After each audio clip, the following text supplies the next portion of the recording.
महाराज की जय, महाराज की जय, महाराज की जय, गब्बर मियां की जय, गब्बर महाराज की जय, गब्बर महाराज की जय। प्रणाम है, नमस्कार।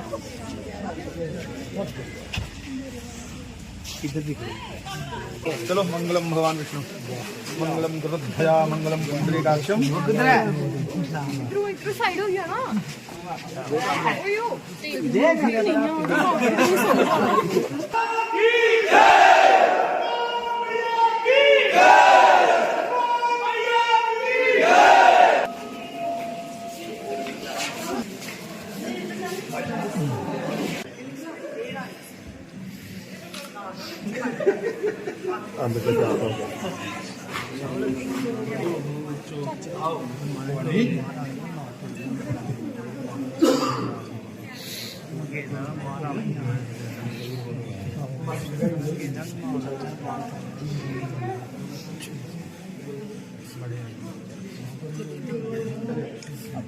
रास्ता बड़ा बनाई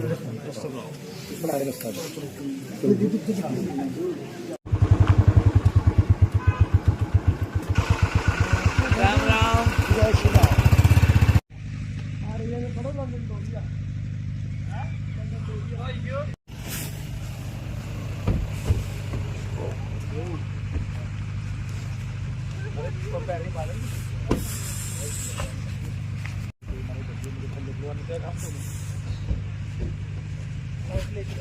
लिया बेटा कैमरा।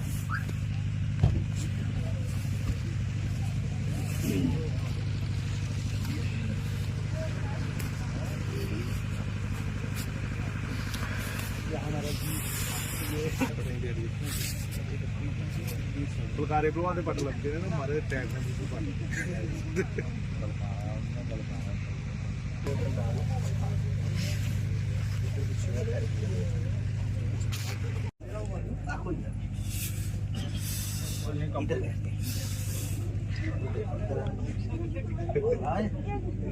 उस कंबल दियो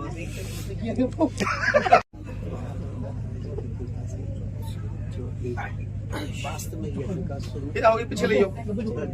जमीन जगह है महाराज जी जगह चाहिए। मैं आपको प्रार्थना करूँ यहाँ ना पूरा अनुभव प्रयागराज। हाँ तो वो ये तभी तो वो क्या खा पूछो ना, यही बोल रहा है ना।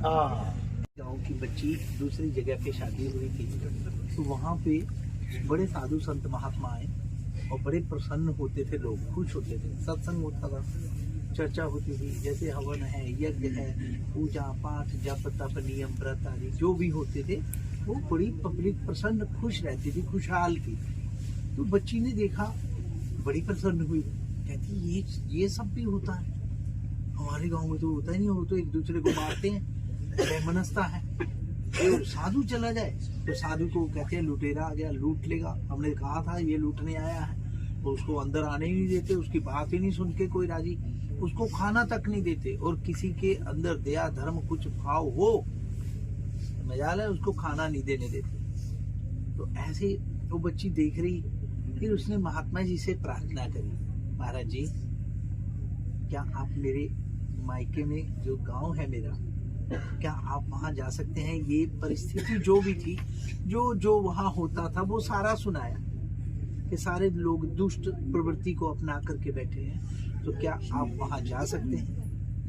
तो बाबा जी बोला हाँ जाएंगे बच्चा, बिल्कुल जाएंगे। तो बाबा जी कल्याण हो जाएगा उनका, आप एक बार जाओ, उनका भला हो जाएगा। सारे बर्बाद हो गए, वो जानते ही नहीं है कुछ भी, और ऐसे और बात करो तो कहते हैं हम सब कुछ जानते हैं ऐसे। तो अब तो बोले आप मैं जाऊंगा, गए तो गांव के बाहर मंदिर होता है, वहां बैठने के बाद उन्होंने थोड़ी देर देखा, कोई एक दो आदमी आए, तो बच्ची ने अपने एक दो बंदे और भेज दिए थे कि मेरे माता पिता को जाकर के बता देना बाबा जी भेजे है मैंने, और उनका थोड़ा ध्यान रखना, और वो बड़े अच्छे संत हैं। तो वो उनके घर के लोग आए, उन्होंने देखा बाबा जी को दूर दूर से ही, लेकिन थे प्रवृत्ति वही थी, पर बच्ची ने भेजा था। देखा बाबा जी बैठे हुए हैं, चले गए, किसी ने नहीं पूछा। दूसरे दिन आए, देखा बाबा बैठा हुआ है, फिर दूर से पूछा, बाबा कुछ खाए हो? तो बाबा कहा किसी ने कुछ दिया ही नहीं, तुमने कुछ लाके नहीं दिया, ना किसी ने दिया, तो खाना क्या है? तो चुपचाप फिर चले गए। मैं पूछा और चले गए। तीसरे दिन फिर आए, तो उसमें कुछ 5-7-10 लोग ज्यादा थे उनके साथ। तो उनको देखते ही बाबा जी को बोला, बाबा कुछ खाए हो? बाबा बोले कोई कुछ पूछता नहीं है, पानी भी नहीं पूछता है यहाँ, तो खाना तो कोई देता नहीं है, तो खाना क्या है हमने? तो फिर इस चर्चा को गांव में सुनाया, तो लोगों में आपस में बेमनस्ता तो थी, खबरदार बाबा को किसी ने कुछ खिलाया तो कोई नहीं, यहाँ गांव के अंदर नहीं आना चाहिए। ऐसे करते करते करते बहुत सारे दिन, ऐसे 2-4 दिन और बीते, तो बहुत सारे लोग इकट्ठे हुए कि देखें। वहां गए, फिर देखा, बाबा जी से बात की। बाबा जी ने कहा कुछ नहीं दे रहा है कोई खाने को, हमको कोई पूछता ही नहीं है यहाँ पे। फिर थोड़ी देर और हुई, 2-4 दिन और बीते। अब उनके मन में थोड़ा दुख हुआ कि भाई देना चाहिए, तो बहुत सारे लोग इकट्ठे होके खाना उनको उनके परिवार के देने गए। बाबा जी ने रहने दिया, खाना खाया नहीं। दूसरे दिन देखा खाना नहीं खाया।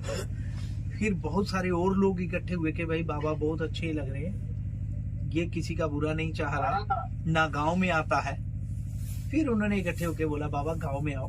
बोले आएंगे, आएंगे जरूर आएंगे। कब आएंगे? बोले कल आ जाना, चलेंगे। गए गांव में, देखा गांव में एक दूसरे के कपड़े फाड़ रहे लोग, लड़ाई कर रहे, और लड़ाई कर रहे ऐसी कि मतलब मजा है। कोई अपने घर में कोई बस्तर फटे हुए के बगैर फटे हुए कपड़े लेके जा रहे हैं और घर घर।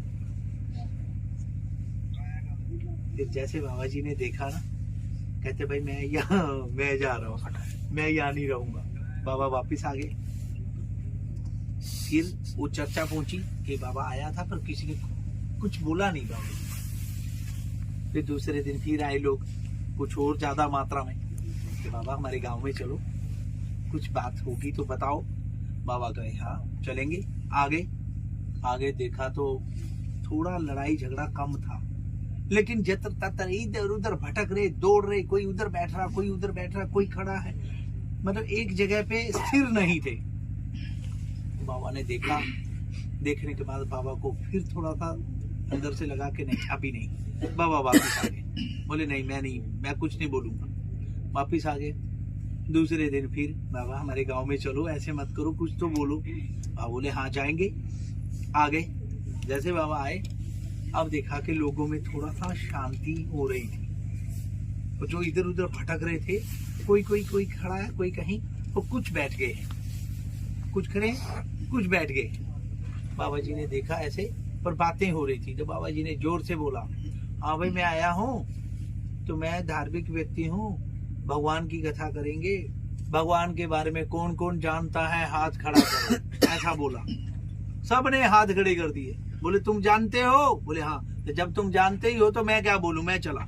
बाबा चला गया। तुम जानते हो, मैंने क्या बोलना है। बाबा वापिस आ गए। अब लोगों में बड़ी उत्सुकता हुई जानने की, जिज्ञासा हुई कि ये बाबा बोलना क्या चाहते हैं। फिर उसके बाद जो है, फिर इसी बात को लेकर के फिर दोबारा बाबा गांव में चलो। बाबा बोले हाँ चलेंगे।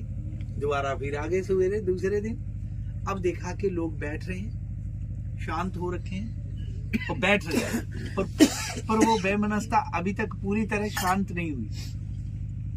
अब बाबा जी ने कहा, भाई मैं आया हूं, तुमसे पूछता हूं, भगवान के बारे में कौन कौन जानता है, हाथ खड़ा करो। किसी ने नहीं किया। बोले तुम कुछ नहीं जानते हो? बोले नहीं। तो बोले मैं क्या करूं, मैं चला। बाबा फिर चला गया। भाई जानते ही नहीं हो तो मैंने क्या करना है।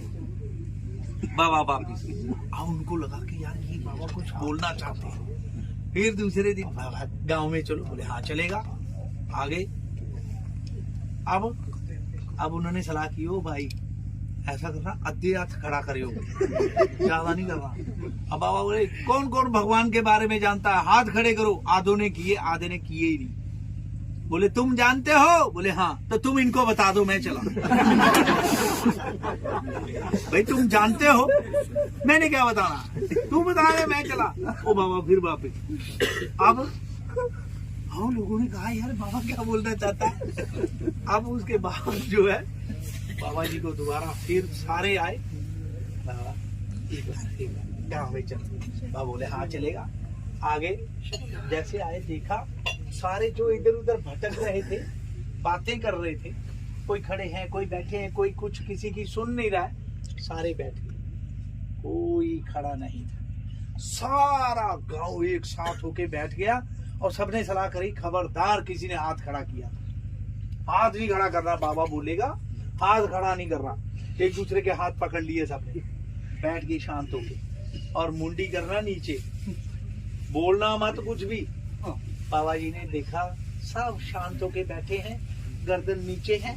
बाबा जी ने बोला भगवान के बारे में कौन कौन जानता है, हाथ खड़ा करो। सब चुप। फिर दोबारा बोले, तिबारा बोले, तब सब शांत बैठे हुए थे, कोई आवाज नहीं। बाबा जी ने बोला अब मैं बताऊंगा जो मैं बोलना चाहता हूं, अब ध्यान से सुन। अब बाबा जी ने बोला शांताकारं भुजगशयनं पद्मनाभं सुरेशं विश्वधारं गगनसदृशं मेघवर्णं शुभं लक्ष्मीकान्तं कमलनयनं योगी हृदयानगम्यं वन्दे विष्णु भवभयहरणं सर्वलोकैकनाथं। शांताकारं, जो भगवान शांत है, बिल्कुल शांत। बोले कैसे कैसे शांत है? बोले जैसे तुम लोग।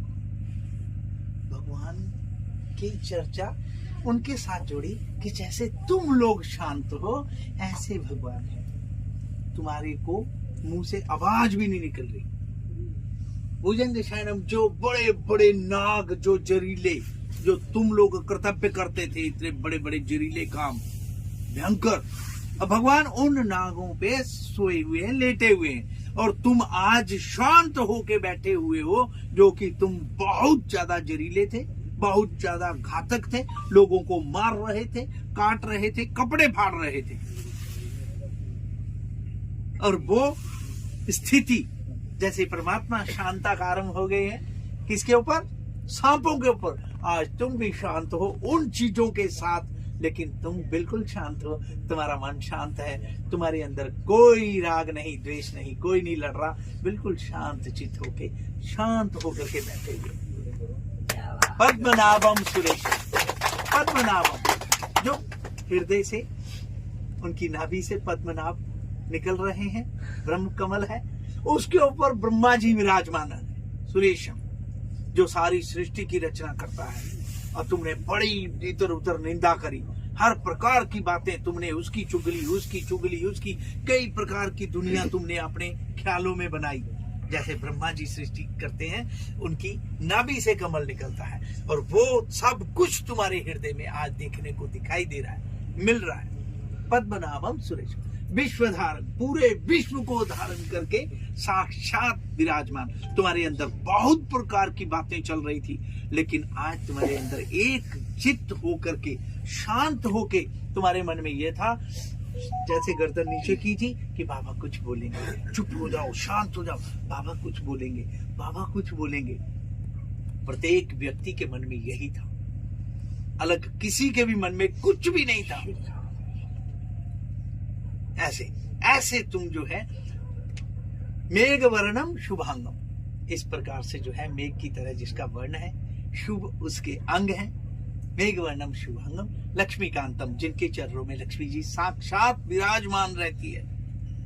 कमल नयनम, जिसके कमल के समान नेत्र हैं, कमल नयनम योगी हृदयानगम्यम, जिसका ध्यान बड़े बड़े ऋषि मुनि हृदय में धारण करते हैं, और वो परमात्मा उनके हृदय में विराजमान होते हैं, योगियों के हृदय में विराजमान। वंदे विष्णु, ऐसे भगवान विष्णु को हम प्रणाम करते हैं। भव सागर से पार करने वाला नारायण आज परमात्मा तुम्हारे हृदय में विराजमान हो जाए, मैं ऐसी भगवान से प्रार्थना और कामना करता हूँ। बोलो बद्री विशाल भगवान की जय।